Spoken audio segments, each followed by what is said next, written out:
In the last few videos, I've been discussing Hume's skeptical argument against the origin of our causal beliefs lying in reason. In this video, I want to turn, however, to Hume's positive account of the origin of our causal beliefs, and his claim that these beliefs are in fact founded in the imagination. And so in the next couple of videos, I'm going to be looking at how Hume thinks our causal beliefs are founded in the imagination. So although the skeptical conclusion that we can't know through reason that the sun will rise tomorrow is very alarming, even shocking, it isn't going to have the effect, if you think through the view, of undermining the causal inferences that we make. It'll turn out that although we do not make the inferences through reason, the inferences are made through a very firm and deeply rooted principle of human nature. Okay, so let's take a step back and see where we are in the larger investigation. So Hume was attempting to get a clearer sense of how the mind gains knowledge about matters of fact beyond what we can know through the senses. And that led him to consider cause and effect and to other investigations. And now he's trying to get clear on how the mind makes the inference from an impression to an idea that is something that's not present. And we're about to see his positive conception of the transition, this inference. And then we'll look at the nature of the idea that we form, say my idea of my thirst being quenched, through drawing that inference. And so there are two pieces that are going to be especially important to the account that we're going to have to look at first. So there's the nature of the causal inference themselves. So from the impression of drinking water to the belief that soon my thirst will be quenched, for example. So that'll be the inference itself. And then there's the nature of the idea that's arrived at through this inference from the present impression, like drinking water. So the idea that I arrive at is the belief that my thirst will be quenched. And so let's turn now first to the nature of this inference. And I mean, so remember, we're going to be applying Hume's copy principle. He wants to figure out, well, what is this idea of a causal connection that this inference, this causal inference, seems to be supported by, or we make the causal inference, and we do so because we think there's a causal connection there, and so we have this idea of a causal connection. And Hume wants to see, well, what's included in that idea of a causal connection? And the way that he's going to do that is by applying his copy principle.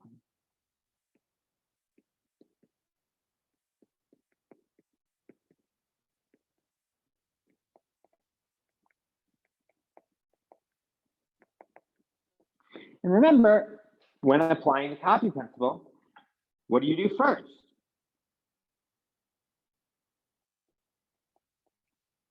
Well, you break complex ideas into simple ones.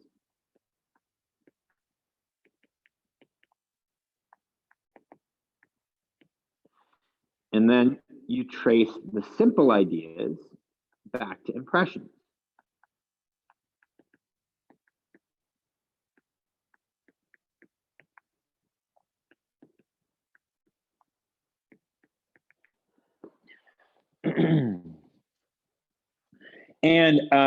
And so that's what he's going to do in this case. He's going to take our idea of cause, which is a complex idea, and he's going to break that apart into some simpler ideas and see if he can find any corresponding impressions that could have been the origin of those simpler ideas.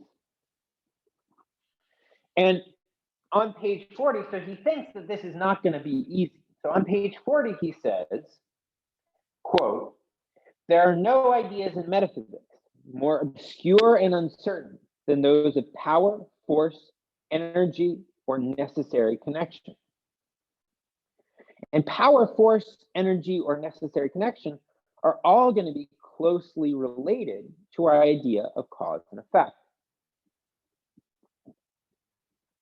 So it seems we have ideas of these, ideas of power, force, energy, and necessary connection, but if they have a meaning at all, they need to be traceable back to impressions.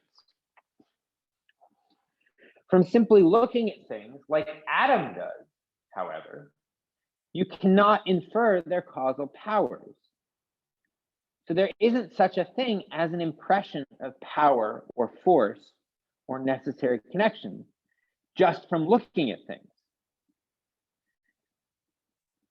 Still, there are some impressions, and Hume thinks we can make some progress in tracing back our idea of cause and effect to those component impressions.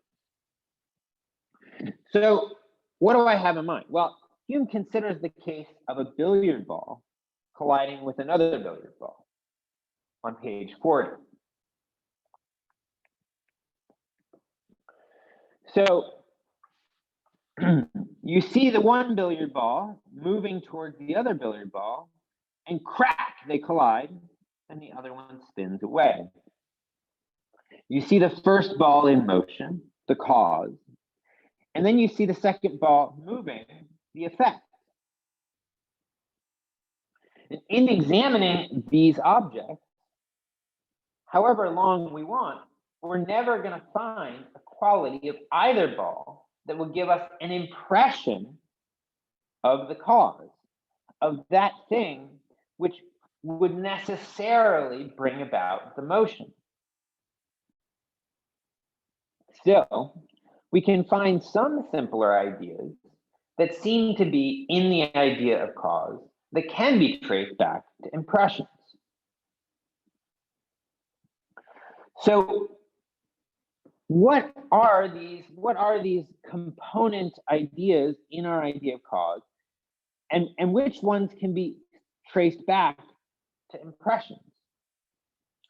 So what do we get by applying the copy principle to our idea of cause? Well,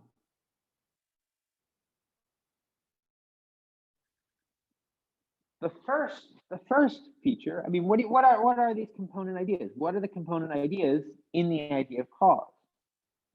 You might want to pause the video and see if you can think out for yourself what Hume thinks they are. Find in the text.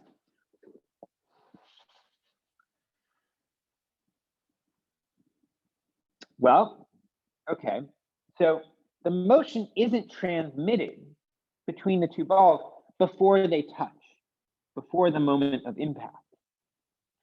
So one thing that you have is contiguity in time and space.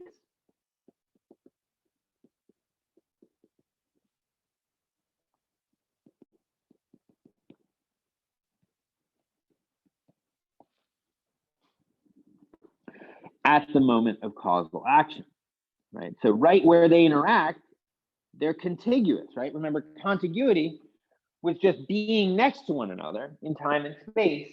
And so one thing that you're going to find, Hume thinks, in almost all cases, I mean, it might be absent sometimes, but it's going to be there most of the time, is going to be contiguity between the cause and the effect.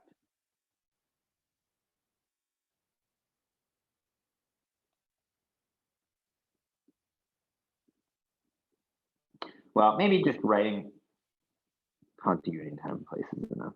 I was going to write out contiguity in time and place at the moment of causal action, but maybe that's wordy or too wordy. Maybe contiguity in time and places. That gets you the idea. Okay. So what's the second component in our idea of causal connections? Well, there's the motion, which is the cause, And that's prior to the motion that was the effect, right? We've got the motion of the first and the motion of the second. And the motion of the first comes before the motion of the second. And so there's a kind of temporal priority of the cause.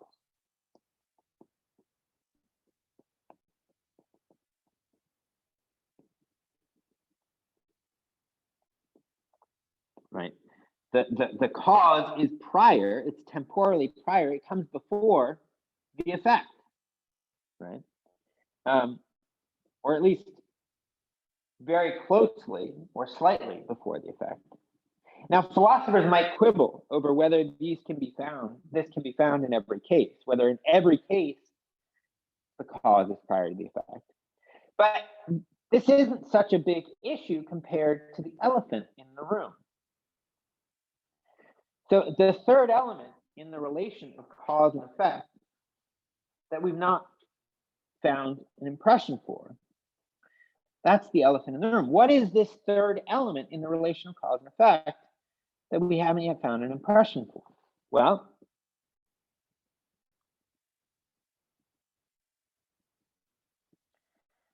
that third element is this idea that there's a necessary connection.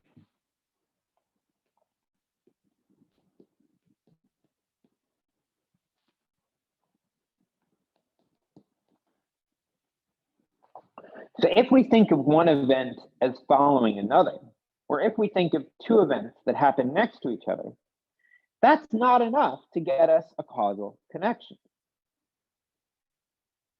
Right? So for there to be a causal connection, the two events have to be more intimately connected than the one just being prior to the other. Rather, the one has to bring about or necessitate the second. Right? There can't just be a correlation between the first and the second. It can't just be that the first happened and then the second happened. No, the first has to bring about the second. The first has to necessitate the second, right? But what is this necessary connection? What is this necessity? Well, we can't find an impression for this idea, right? I mean, if we look at the point of impact, there's nothing that we see in the billiard balls that gives us this impression.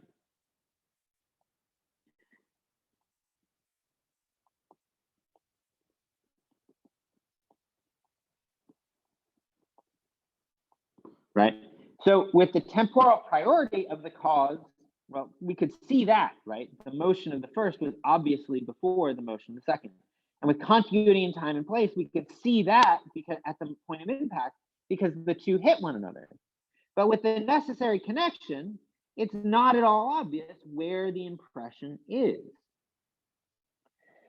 And so we're gonna need to think about how can we get that? I mean, one thing we could do is we could give up the fundamental principle of empiricism, that all of our ideas are copied from impressions, right? I mean, we can't find an impression in this case, and so maybe it's not true that all of our ideas are copied from impressions.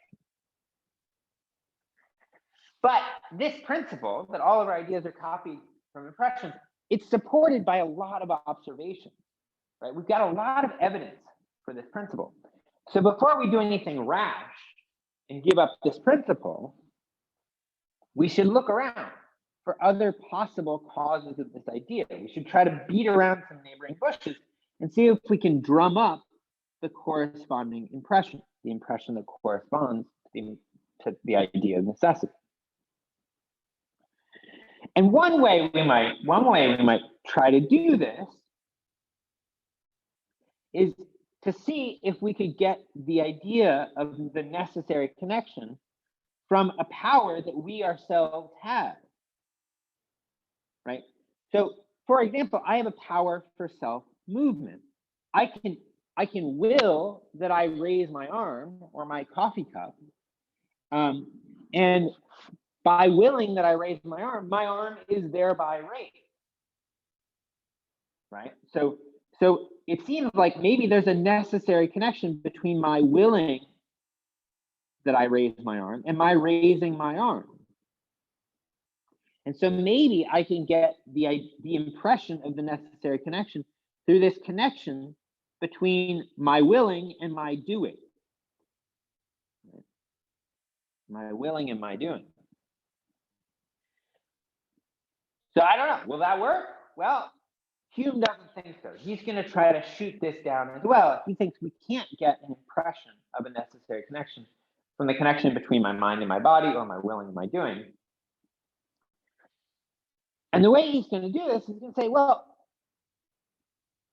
nothing is more mysterious than the connection between mind and body.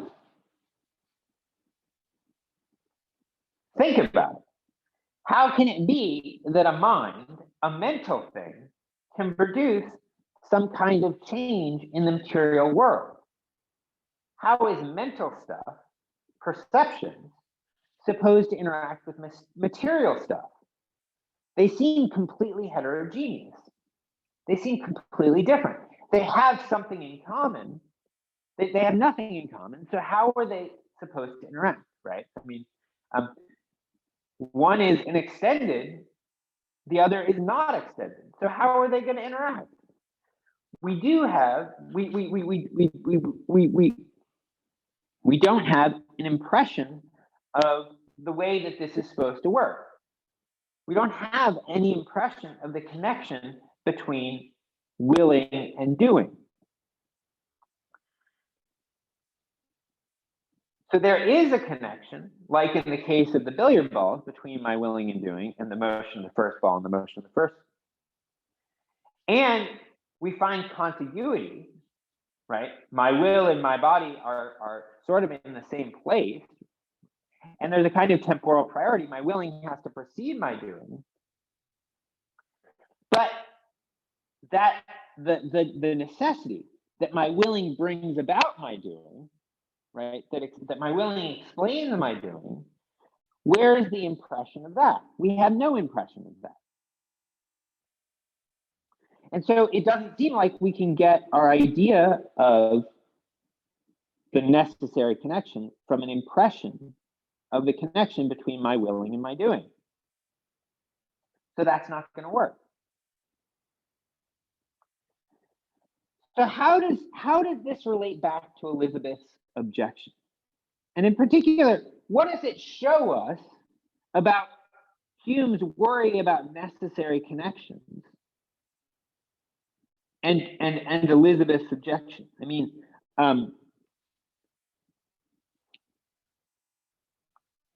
Elizabeth was asking Descartes, well, how do we explain how the mind can cause changes in the body? How do we explain the connection between mind and body?